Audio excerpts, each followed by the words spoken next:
如果用一個詞語去形容健康小屋鄉郊遙距照顧服務嘅話咧，我會用 Smart Hub， 就好似一個嘅樞紐咁樣咧，結連咗跨專業嘅合作啦、鄉郊嘅鄰舍啦，譬如義工同埋村民。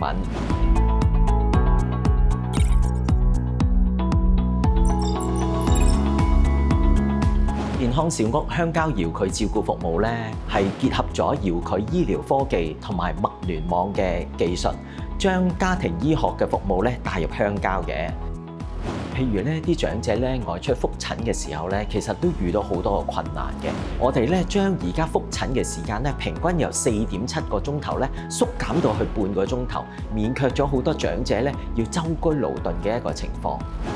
我哋利用咗 IoT 嘅技術咧，將儀器量度到嘅數據咧係上咗雲端嘅，譬如血壓啦、血糖等嘅數據。咁醫生咧就可以喺後台利用 Doctorgram 咧，可以即時咧可以睇到。醫生咧就留喺辦公室嗰度，而護士咧同埋保健員咧就會帶備啲儀器咧入去村入邊嘅，解決咗咧喺電話問診咧冇辦法知道嘅一啲嘅限制。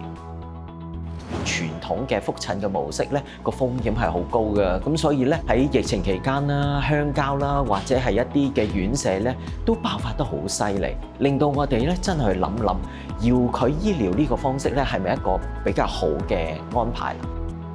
喺服務擴展嗰方面咧，我哋亦都諗過咧，將個服務咧擴展到係私營嘅安老院舍。至於科技升級嗰方面咧，我哋就犀利啦。稍後咧都會引入呢個無人機嘅送藥嘅服務啦，將個藥物咧可以直接咧送到去村公所嘅天台。